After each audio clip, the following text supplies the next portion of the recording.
Itu biasanya BSD-nya istri kita tahu segala-galanya tentang rumah tangga kita tuh, tukang curhat itu tuh biasanya. Nah, Samurah ini adalah sahabat Nabi, sahabat yang ketemu sama Nabi, belajar sama Nabi. Kalau tabiin itu nggak ketemu Nabi. Tabiin itu apa? Tabiin muridnya dari sahabat. Jadi tabiin nggak ketemu Nabi, yang ketemu Nabi adalah sahabat. Maka disebut dengan sahabat Rasulullah Sallallahu Alaihi Wasallam. Dari Samurah ibni Jundab bin Jundab, anna Rasulullah Sallallahu Alaihi Wasallam, dari Rasulullah Sallallahu Alaihi Wasallam. Ini hadis benar kata Rasul, langsung sahih, Pak. Qala, Nabi Muhammad berkata, kullu gulamin rahinatun, setiap anak yang lahir ke dunia dalam keadaan tergadai. Bapak pernah gadai nggak, Pak? Belum. Oh, no, di kredipo itu gadai apa, no HP apa? Anak yang lahir ke dunia dalam keadaan tergadai, Pak. Jadi kalau umpama naudzubillah ini kita nggak perhatiin akikatnya, bodo amat Pak Ustadz, bikin aja ntar kayak anak lama-lama gede dikasih minyak tanah, rendam tuh bocah. Akhirnya apa Pak? Tuh anak gede-gede, iya gede, nanti ketika tuh anak siapa tahu nanti besar jadi ulama, dia jadi orang hebat, hafal Quran, kita mati, dia mati, tuh anak masuk surga. Ditanya, lu bapak lu siapa? Si Anu. Ntar dulu, lu belum diakikahin, berarti lu bukan punya bapak lu, punyanya Allah. Sini. Yang harusnya ketika sudah diakikahkan, kemudian siapa bapak kamu? Fulan bin Fulan, ya Allah, panggil bapaknya. Oh, ini anak kamu, ya. Maka anak bisa menjadi syafaat untuk orang tua nanti di akhirat. Maka ulama modern mengatakan anak adalah BCA. Apa Pak? Bank celengan akhirat. Kalau kita benar didiknya. Maka kata Rasulullah Sallallahu Alaihi Wasallam mengatakan ada anak yang lahir ke dunia punya hak yang harus dilakuin orang tua, Pak. Ada 3. Yang pertama, memberikan daripada namanya yang baik, meskipun namanya jangkung bapaknya. Umpama KTP ini nama jangkung, nah jangkung Pak. Tapi karena dia ngerti agama, namain anak Muhammad Zidan, Muhammad Al-Salman Al-Farisi. Bagus, itu hak seorang anak. Jangan sampai nama saya agak keren, nama saya nama Jawa Pak Ustadz, tapi saya punya keyakinan dan saya punya guru, saya juga punya ilmunya dari guru saya. Kalau saya punya anak, saya namain yang bagus, insya Allah. Ini kadang orang zaman sekarang namain anak ngikutin artis Korea, Pak. Ini bini-bini kita yang muda kan sering nonton drakor, Pak, ya. Bapak bininya gitu nggak? Tidur udah ya, kagak ada WiFi kali ya. Masa WiFi berapa duit, Sat? Nggak ada promosi WiFi jadinya. Ditambahkan apa? Nama yang baik, tafaulan boleh kepada Allah. Nama Allah dari Asmaul Husna, tempat namanya depan Muhammad, tambahin Asmaul Husnanya Ar-Rahman, Muhammad Rahman. Karena masuk ke Indonesia Ar-Rahim, Muhammad Muhammad Rahim, panggilannya Cang. Ini orang Indonesia, Pak. Pokoknya cakep banget, nama cakep, Muhammad, panggilannya Mat, Pak. Mamat, panggilannya Mat. Ujungnya doang, orang Indonesia tuh paling enak manggil ujung doang, Pak. Ustadz Harjo, panggilannya Songong. Bangkit. Maka orang Indonesia begitu. Maka ada sebuah orang tua zaman dulu, Pak, bagus. Karena apa? Nama anak adalah doa. Mungkin kita pernah dipanggil orang tua kita, dia manggil dari masih kecil sampai saat ini, manggilnya nama kita yang sempurna. Contoh Muhammad Bangkit, bukannya panggilannya Kit, bukan. Tapi karena orang tua ngerti nama itu adalah doa, dipanggil sempurna. Muhammad Bangkit, sini Neng, sini Tong. Sini Tong. Karena kenapa? Nama adalah doa. Jangan sampai nanti ketika ada yang syukuran kemudian namanya aneh-aneh Pak ya. Ini alhamdulillah namanya Muhammad Zaidan Al-Fatan. Mudah-mudahan menjadi doa untuk Anda. Amin ya robbal alamin. Jadi hak anak yang pertama ngasih nama. Tuh bocah kasih nama. Jangan sampai kalah sama kucing. Kucing aja dikasih nama yang cakep Pak. Padahal nama anak kita sama nama kucing cakepan nama kucing Pak. Ini nauzubillah summa na'udzubillah. Nah, yang kedua apa? Memberikan susu yang terbaik. Memberikan ASI yang terbaik. Kapan lamanya Pak Ustadz? Menurut kita fikih 2 tahun lebih dikit. Susuin. Jangan baru lahir beli di warung susu Indomil. Emang apa beli Indomil? Malamnya dihabisin babanya. Nah, begitu Pak. Akhirnya tuh bocah, ini nyusu kagak mau tuh bocah goreng baik. Tuh bocah kalau ngomong apa Pak? Kagak mau lengos be, gak mau emang apa? Bau samsu. Gitu. Makanya bocah gak mau. Nah, oleh sebab itu apa kasih susu yang terbaik 2 tahun. Pak Ustadz saya sibuk gimana Pak Ustadz? Usahain. Pak Ustadz nggak kuat Pak Ustadz. Ada namanya orang dulu tuh nyayur daun katuk ya. Ya, apa ya? Ada nggak di sini Pak? Ada. Nanam. Jadi kalau seandainya ibu-ibu yang segala macam pengen kuah susu, makan daun katuk dah. Biar bapaknya betah di rumah nggak nongkrong mulu. Amin ya robbal. Nah, yang kedua adalah memberikan susu yang berapa Pak lamanya Pak?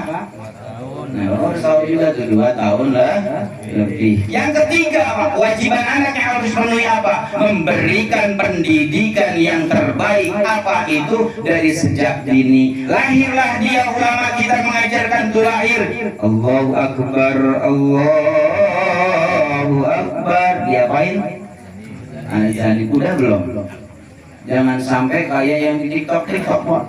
Bapaknya kagak ke masjid, kerja mulu, pulang malam, anak lahir pas diajarin, ayah ini ajarin, bingung, gemeter.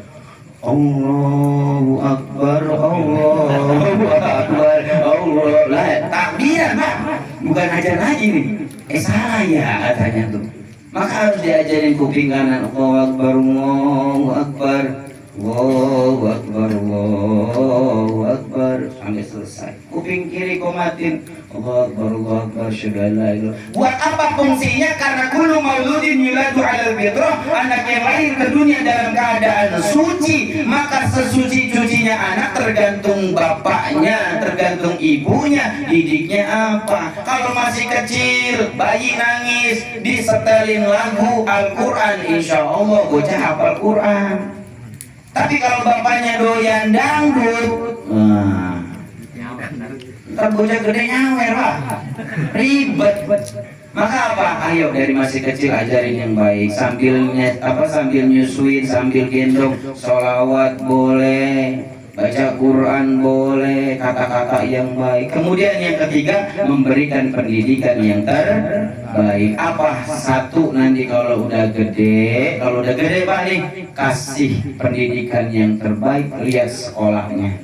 Sekarang menentukan Pak, kalau sekolahnya itu guru-gurunya, ibu gurunya, bapak gurunya jarang sholat, anak kita masuk ke situ bakalan jarang sholat Pak. Kalau ibu gurunya segala macam ngomongnya sembarangan, pasti anak kita ngomongnya sembarangan. Maka penting buat kita sebagai orang tua punya anak, mau nyekolahin anak, lihat dulu sekolahannya. Takutnya kita capek-capek cari duit, udah gede malah nyesatin kita. Ada nggak kayak gitu Pak? Banyak. Maka paling penting, Pak Ustaz, saya punya anak mau pondok pesantren, jangan sembarang pondok pesantren. Kita lihat siapa kiainya, mana manhajnya, apa yang dikajinya, Qurannya bersanad ke siapa. Itu penting buat kita. Nggak apa-apa kita capek cari duit mati-matian, tapi untuk anak yang luar biasa, insya Allah menjadi tabungan kita di akhirat. Amin ya robbal alamin. Jadi ada 3 kewajiban anak yang harus dipenuhi. Yang pertama apa Pak? Isi nama. Yang kedua ngasih nenen, katanya kata Pak Ustaz Salim, nenen. Pak, ini kalau ngasih nenen ngalah Pak ya, ngalah. Bocah nangis dulu, ngalah kita keluar dulu, ngalah Cang. Iya. Ya, yang ketiga apa Pak? Memberikan pendidikan yang baik. Kullu gulamin rahinatun, setiap anak yang lahir ke dunia dalam keadaan tergadai. Dengan apa untuk menebusnya? Bi aqiqati, dengan akikah. Akikah pakai hewan apa Pak? Kalau laki-laki berapa? Kalau perempuan kenapa 2? Suruhnya 2 Pak Ustaz. Masa begitu kita belajar?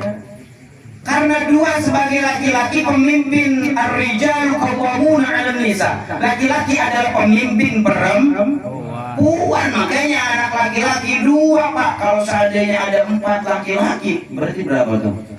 Berapa kambing? 8. Cang, banyak kecang. Laki semua cang. Tuh, akikah Pak. Laki-laki 2, perempuan 1. Kenapa? Tanggung jawab sebagai laki-laki berat, makanya 2 kambingnya. Perempuan 1. Pak Ustaz boleh nggak pakai kebo? Pak Ustaz boleh nggak pakai ayam? Pak Ustaz boleh nggak pakai kelinci? Nggak boleh, karena ini pada syariatnya, pada diambil dengan syariat Islam yang pada saat itu ada sejarah cerita Habil dan Qabil. Bapak kenal Habil Qabil Pak?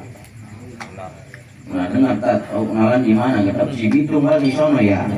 Habil Qabil ini anaknya daripada Nabi Adam dan Siti. Nah, kemudian Allah Ta'ala suruh tuh dalam tafsir Jalalain, Habil Qabil ada di atas gunung. Kata Allah, ya Habil, kamu sebagai orang tukang sayur, ayo pilihin sayur-sayur kamu, sedekahin di atas gunung. Qabil, kamu punya hewan, kasih yang kamu pelihara yang paling baik, taruh di atas gunung. Si Habil naruh sesembahan di atas gunung untuk sembah Allah Subhanahu wa Ta'ala dengan hasil panenan yang busuk-busuk. Kemudian si Qabil bawa kambing yang bagus badannya di atas gunung. Datang angin puting beliung yang diterima untuk sesembahan Allah Subhanahu wa Ta'ala dari hamba pada saat itu Habil dan Qabil, yaitu adalah kambing. Kemana kambingnya larinya? Diambil dengan sejarah menggantikan Nabi Ismail. Pakai apa Nabi Ismail Pak? Kambing. Jangan kira-kira Allah sembarang ngambil, enggak gitu Pak. Kalau seandainya ada orang ngambil kambing, kambingnya 50 biji, tiba-tiba hilang lah. Hilang siapa yang ngambil nih? Allah. Lah Allah gimana Pak? Nah, dari sejarah itulah Habil Qabil diambil kambingnya. Kenapa kok pakai kambing? Karena kambinglah hewan yang paling sempurna, yang paling bagus. Makanya dari abad ke abad, dari tahun ke tahun, miara kambing nggak pernah habis Pak. Itu mulianya kambing. Bapak-bapak semoga dirahmati Allah Subhanahu wa Ta'ala. Nah, oleh sebab itu, dengan akikah kita paham kalau seandainya laki-laki 2, kalau perempuan 1. Tuzbahu anhu yaumas sabi'i, ketika 7 hari itu bocah lahir. Sunnahnya nih, kalau mau dapat pahala sunnah Pak, 1 ngasih nama sabi'ihi, ngasih nama yukhlaqu yusamma, ngasih nama dan diberi cukur rambut. Sunahnya ngasih nama di 7 hari, terus dicukur rambut. Tadi udah sama Ustaz Harjo dicukur, kemudian rambutnya jangan dibuang, ditaruh, dikumpulin, digramin, dibotakin, semuanya ditukar duitnya berapa ratus, sedekahhin, niatin, mudah-mudahan anaknya jadi anak yang soleh dan soleha, amin ya robbal alamin. Hadis ini diriwayatkan oleh Abu Daud. Ini termasuk sunnah Abu Daud, termasuk daripada hadis yang sahih. Inilah dari Nabi Muhammad sallallahu alaihi wasallam. Al-Fatihah billah qadratin Nabi Mustafa Muhammad sallallahu alaihi wasallam, wa na khususan Ananda Muhammad Zaidan Al-Fatan. Allahumma ighfir lahum wa'afil maghfirhum ya Allah ya Rahmanir Rahim. Jadikan Ananda Muhammad Zaidan Al-Fatan anak yang soleh, anak yang bermanfaat buat orang tuanya, manfaat buat dirinya, manfaat buat agamanya, manfaat buat bangsanya. Berikan sehat walafiat, rezeki yang barokah, cerdaskan daripada pikirannya. Syukur-syukur diberikan kemudahan untuk menghafal Al-Quran. Bisyiril Fatihah. Bismillahirrahmanirrahim. Bismillahirrahmanirrahim. Alhamdulillahirabbil alamin. Arrahmanirrahim. Maliki yaumiddin. Iyyaka na'budu wa iyyaka nasta'in. Shiratal mustaqim. Shiratal ladzina an'amta 'alaihim ghairil maghdubi 'alaihim waladdallin. Amin ya rabbal alamin. Ini saya pesan Pak dari guru